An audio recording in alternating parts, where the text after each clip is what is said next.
of a high dragon, thus proving too dangerous to approach. Many made demands to secure the ashes so that followers could undertake pilgrimages to partake of the healing powers. Following numerous failed attempts to deal with the dragon, the beast finally blew off to find another haven, but leaving the mountaintop sanctum in ruins. An excavation found no traces of the urn. People began to doubt that the ashes had ever been found, while others claimed that a cult of Andraste's followers stole them from the temple. Still others say that the Maker himself removed the urn, deeming mankind unworthy of it. For now, what happened to the urn is simply unknown. Following months of effort, the Tower of the Circle of Magi was finally cleansed of the last spirits to slip through the veil. No further abominations were created, and First Enchanter Irving was pleased to declare the circle safe. All that could be saved had been. With the slavers shut down in the alienage, a lot of the city-born elves improved for a time. A food shortage years later forced Queen Anora to come down hard on Elvish rioters and act not quickly forgiven, and a sign that treasonous between the elves and humans were far from resolved. Shiani continued to be an outspoken member of the alienage community, and in time became a new elder. That outspokenness earned her frequent trouble, but served her people well. Al Eamon returned to Redcliffe, beginning the long task of rebuilding. He found the village already bustling and eager to leave behind the memories of those terrible nights facing the undead. Connor was sent off to study the circle, and considering his earlier experiences, he excelled in his training and easily passed the harrowing to become a full mage. At his father's urging, Connor accepted a position in Tevinter to undertake formal study of the Fade. The Dalish elves prospected after the siege at Denerim, having earned much respect for their part in the battle. For once, humans' lands welcomed the wandering folk.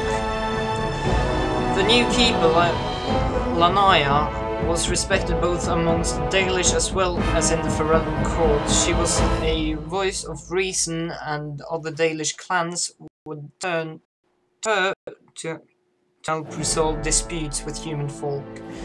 In time, many of the Dalish clans moved to the new land improved for them in the south near Ostagar.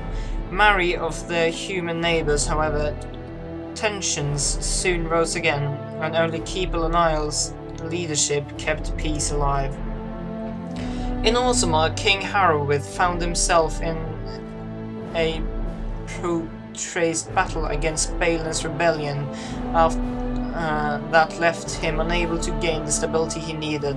The clan lords objected to many of his measures in the assembly, and only his efforts to increase the dwarf's isolation from the surface met with any success.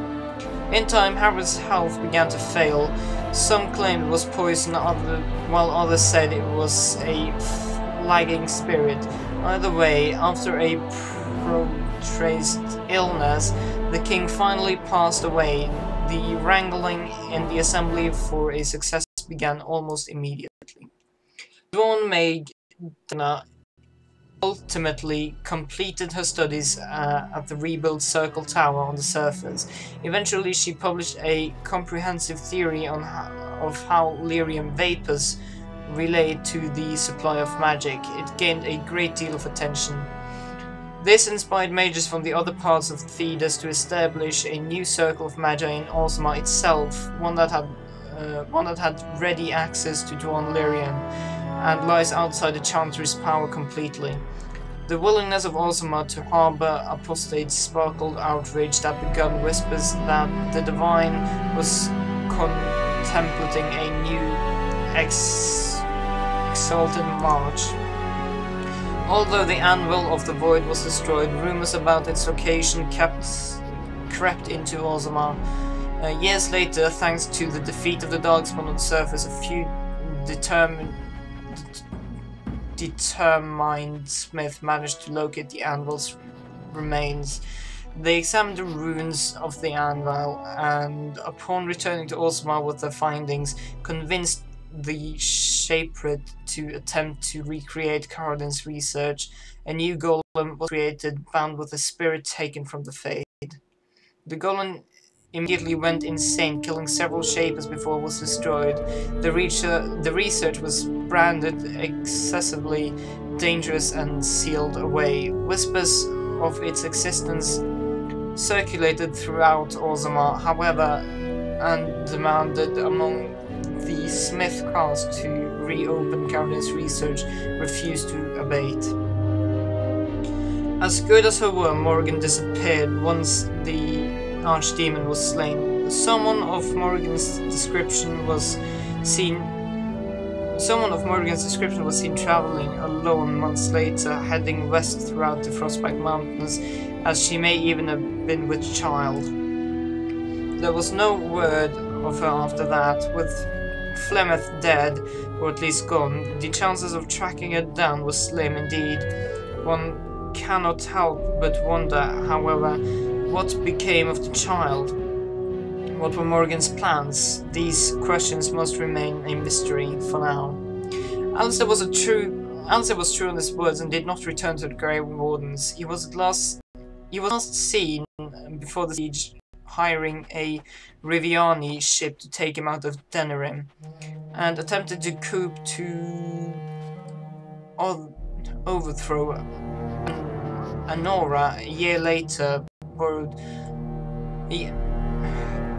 Alistair's name, but no proof of Alistair's involvement was ever supplied. A haggard, drunken man was seen in a tavern in Darkhaven, bitterly claiming to have once been a Grey Warden and Prince, but drunken men are not so rare. But Aiden and the companions who helped defeat the Blight eventually scattered to the four winds, drawn either by personal duty or the call to further adventure. Circumstance dictated that they would not see each other again, at least for a time. As the Blight lands began to heal and the Grey Warden slowly rebuilt in order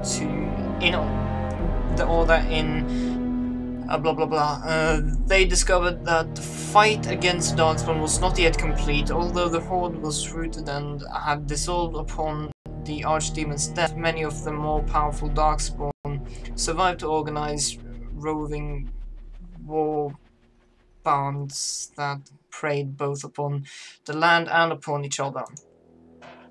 These warbands spread havoc, and some even journeyed west into Olays across the shining sea by the deep roads.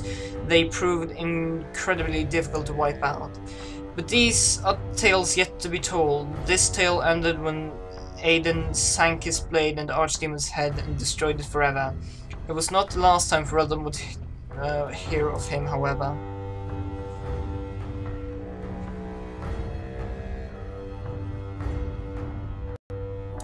Don't know what's going on now.